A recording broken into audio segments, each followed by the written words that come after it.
ازيكم يا شباب، عاملين ايه؟ يا رب تكونوا بخير. دي مجموعة اخبار كده، تمام، مجمعة في فيديو واحد. ميسي يرفع راية التحدي. ميسي: منتخب الارجنتين لن يهدأ بعد حصد المونديال. رفع الاسطورة الكروية ليونيل ميسي قائد منتخب الارجنتين راية التحدي في وجه الجميع، طبعا بعد الفوز على الاكوادور فجر يوم الجمعة في الجولة الاولى من التصفيات المؤهلة لكأس العالم 2026.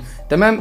طبعا ميسي جاب جون من ضربة حرة، وده يعتبر الهدف 65 من ركله حره. طبعا احنا هنعمل فيديو عن الركلات الحره لميسي، ويعتبر خلاص فاضل له 12 ركله حره، ويعتبر افضل واحد في العالم سجل ركلات حره. فاضل له 12 بس هدف من ركله حره. هو حاليا جاب 65 هدف، سابق كريستيانو رونالدو ب5 اهداف من ركلات حره. صرح ميسي للقنوات المحليه في بلاده عقب المباراه: الكل يريد الفوز على الارجنتين، وزاد اصرار المنافسين بعد ان تتوجنا بكأس العالم. هذا الفريق لن يهدأ او يسترخي ورغم كل الإنجازات التي تحققت، لكن يجب أن نرتقي بالطموح ونتطلع للمزيد، وذلك بالتركيز في كل مباراة. وكشف قائد التانجو عن سبب استبداله في الدقائق الأخيرة أمام الإكوادور قائلا: شعرت بالإرهاق قليلا. الراجل بيلعب كل يومين حرفيا. ربما لن تكون هذه المرة الأخيرة التي يتم استبدالي فيها خلال الدقائق الأخيرة. أنا بحالة جيدة وكل الأمور على ما يرام. طبعا هو سجل الهدف الوحيد في المباراة في الدقيقة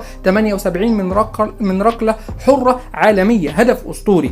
طيب ده الخبر الأولاني. الخبر الثاني: رسميا الأسطورة الكروية محمد صلاح باقي مع ليفربول، تمام، بعد كل الدوشة اللي حصلت عليه من الاتحاد دي بعد غلق السوق في الميركاتو السعودي. وذكر مسبقا ليفربول في بيان له أنه لن يرحل ولن يمس وليس للبيع، وكما أكد يورجن كلوب بأنه باقي وتم رفض العروض.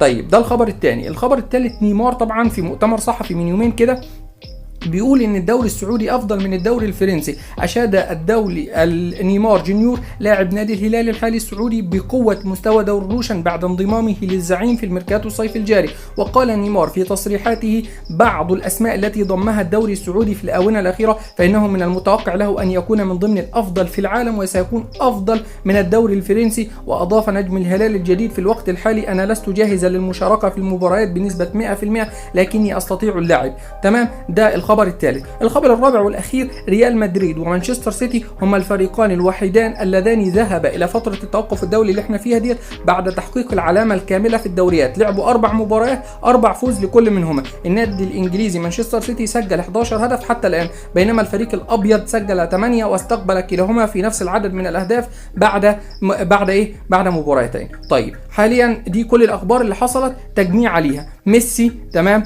ده الخبر الاولاني، ومحمد صلاح الخبر الثاني، ونيمار جونيور الخبر الثالث، وطبعا نتائج مانشستر سيتي والريال، طبعا الدوري الانجليزي والدوري الاسباني. ريال مدريد متصدر ومانشستر سيتي متصدر في اول 4 مباريات، وحاليا احنا في فتره توقف دولي. سلام.